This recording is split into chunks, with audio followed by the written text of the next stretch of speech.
So I'm going to invite right now up onto the stage one of the familiar figures, but somebody we always love to hear from here at the forum. He is the chair of the Forum for the Future of Agriculture. Please give a very warm welcome to Janez Potočnik. Janez, up you come.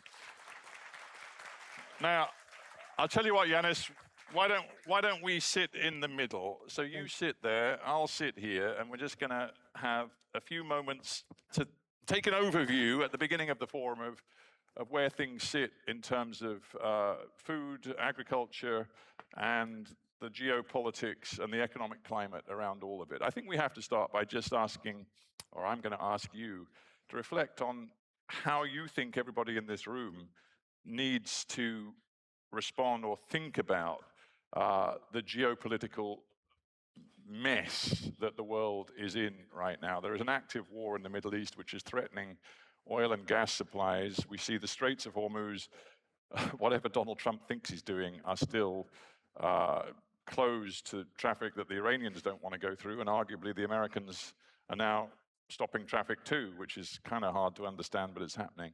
When you look at it, what do you think it means for everybody in this room and for food and agriculture in Europe? Thank you, Stephen. First of all, I would like to say hello to everybody and welcome to the Forum of the Future of Agriculture. By the way, I do remember the day of the attack very well because it was 22nd of March. By the way, it was my birthday. So it's not easy to forget. Yeah. Yeah, you're asking the right question. Probably the best answer would be, I actually don't know what is the situation because I was not listening to morning news. And I guess that's the point. That's there is exactly so much the point. uncertainty. Yeah. Yeah, it's very hard to read. It's very hard to read, and it's very hard to accommodate on a daily basis. And it's bringing nothing good, we know that. And it's bringing nothing good in particularly for many of the people in the room. Because it's a kind of a chain reaction to everything. But on the other hand, it's also showing us in what kind of economic system we live, that if actually some things are slightly out of the position, we are all somehow panicking and feeling the consequences.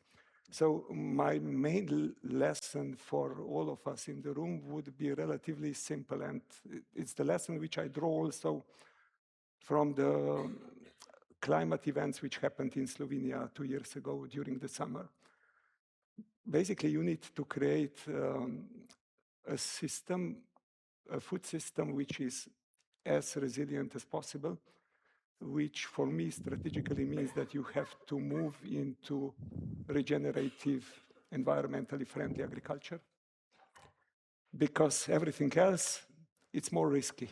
Right, but you've just framed it there as strategic. Isn't the problem that when something like this hits in terms of geopolitical crisis, many people in farming and agriculture have challenges which aren't solvable by strategic thinking? They need immediate solutions. Of course, but you know, when prices of things like fertilizer and fuel go through the roof, farming doesn't become sustainable on a real-term immediate basis unless there are answers straight away. I know, but the situation, of course, you have to take care, and the governments need to make these situations easier, and so that people who are hit in the first place can go through. But if then, when the situation is actually passed, if you go back to the like it was before, great. So please don't complain later, because things are not working like that. You know, we need to have some course. We need to decide where we go. By the way, the crisis in Slovenia, when it was extreme weather events and flooding, at the end cost, according to some estimates, 16% of Slovenian GDP. You have to pay it. It goes on the burdens of individuals, then it goes on the burdens of the whole government, society. At the end, it was paid also from European budget. But my point is, these are costs. Of course, we have to take them into account. And of course, this kind of crisis like this, we have to address them in the best possible way. But don't forget the next day that there was a crisis last day and go into the business as usual. Right. But here we sit in Brussels, where politics is everything ultimately, and isn't the truth of the situation right now that the green agenda and the sustainability agenda that you are so identified with and so passionate about is slipping absolutely down the agenda, and energy policy and food security are at the top of the agenda, and the two in some ways are at odds with each other, and your desire to see issues around sustainability and the green agenda are frankly being deprioritized. That is absolutely truth. I have the same feeling. I think that's a mistake, strategic mistake, that sooner or later this will be very costly. But you've been in politics, you've been in the Commission, you know that's the way it's going to be. I know that it's gonna be, but I also know that it's not necessarily that it is like it is, you know.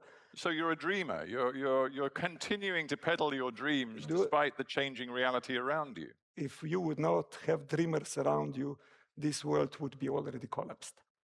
Yeah, but well, you're getting a round of applause, but I just wonder whether right now dreamers are really going to shape the agenda. How much difference do you believe you continuing with your message, how much difference are you going to make? The lesson which I learned through my political life, or policy life rather, I would say, is repeat, repeat, repeat. Stay consistent with yourself. When you are fed up with yourself, repeat it again. And you find, interesting, in a long and successful career, you found that works, just endless repetition. Actually, the things come around, you know. I have actually proposed circular economy, which was by next commission immediately removed from the agenda. Today, it's a global trend. I have proposed so-called fifth freedom, which is freedom of movement of knowledge, innovation, research and development.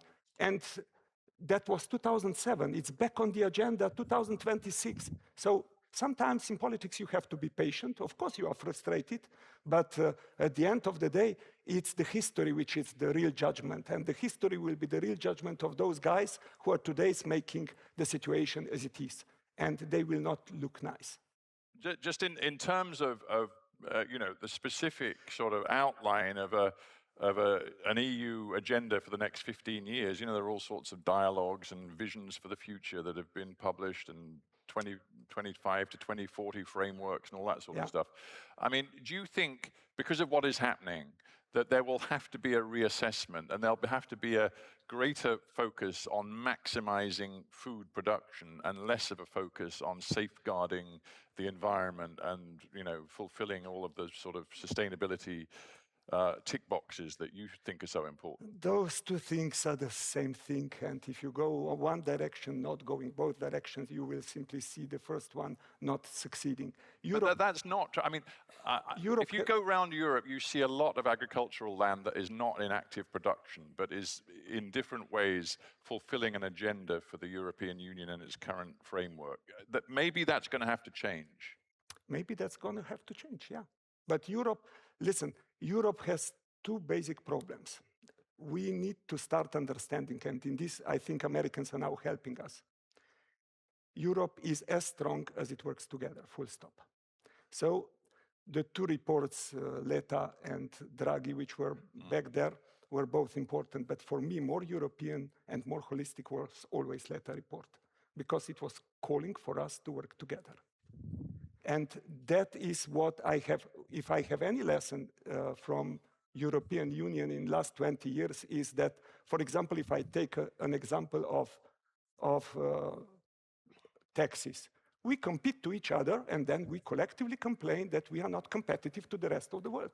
That's not how the things will work. So we need to start better align, and I'm absolutely sure that we need to better align fiscal policy, external policy, and defense policy. And if we don't want to do it, stop complaining, because that's the reality which we have chosen. And the second, which is from economic field more, you know, Europe, it's basically in a real deep structural problem. We are lacking energy resources, importing them. We are lacking material resources, we are importing them. We are lacking economic platforms which would be leading the competitive edge. So this is our structural problem. With more growth, with more markets, we will not fix that. So we need to start understanding, and that's actually the real European chance, that we prove to the rest of the world that a democratic, well-advanced economy can function under resource constraints. If we are not able to show that, then we will constantly have structural problems. That was through the whole history. We were simply in a situation that we were not, so it was a nice situation. The global world growth, good international relations. So Europe is well-based for good and balanced times. But when the times are as today are, then we have to rethink and step on our own feet, stop decommissioning Europe, stop deregulating Europe, but start to understand that we, if we work together, can actually lead and not just to follow. Right. And that's absolutely necessary. Well, there's a lot of passion in that answer. I just wonder whether you think that Europe needs to learn one particular lesson from Donald Trump, which is to be much more aggressively protectionist, I mean nationalistic in European terms, in the broadest sense of protecting European farming in ways it hasn't done before. And not, you said, regulation, but does that also indicate perhaps a new look at protection and protecting European agriculture? This is somehow automatically happening, but Europe was always a continent which was championing the openness and cooperation. Yeah. I think, is it time to end that? It could, I would not say that this is the direction which anybody should take, because there is one you can take it maybe for a moment to really secure that the things not go over the edge. But one fundamental thing which actually I really miss that we would understand is we are basically the first generation ever on this planet living in socio-ecological space of planetary scope. So we are more interconnected and interdependent than ever. Take it from climate change, take it from pandemics, take it from internet, take it from AI, take it from international trade, take it, so even the Second World Wars were not global wars, they were local wars. They became global threat with the invention of nuclear weapons. Now we are in a different world. Yeah, crazy things are going around, but if we will not start cooperating, the things will go in a direction which is basically best explained with the title of Arthos Passalina novel, Charming Mass Suicide.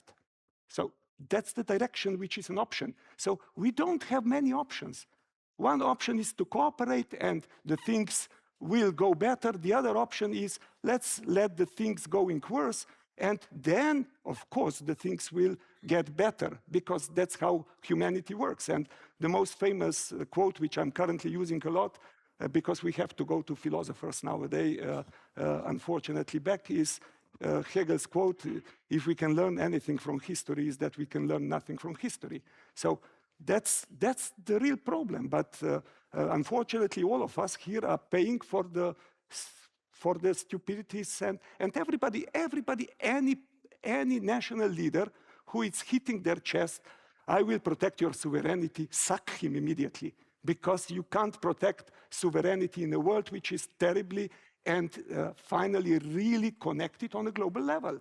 Yep. Well, I suppose if anything reminds us of that, it's when there's a huge amount of publicity for a space flight. And, you know, yeah, when Artemis 2 sends back the pictures of the Earth, we're reminded yet again, exactly. just as we were in 1969, of this little blue planet and how small it is.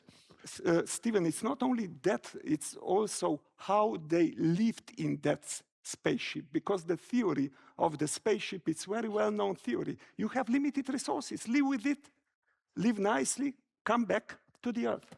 You come from Slovenia, and I just wonder what your perspective is on the ability of Europe right now to be united, facing all of the challenges, whether they be geopolitical or whether they be in terms of food security, energy, sustainability agenda. How coherent and united does Europe look to you right now? I mean, we've just had a very significant event in Hungary, but we also have a French election coming. We also have a deeply polarized European politics in many different countries. So just how coherent does Europe look to you?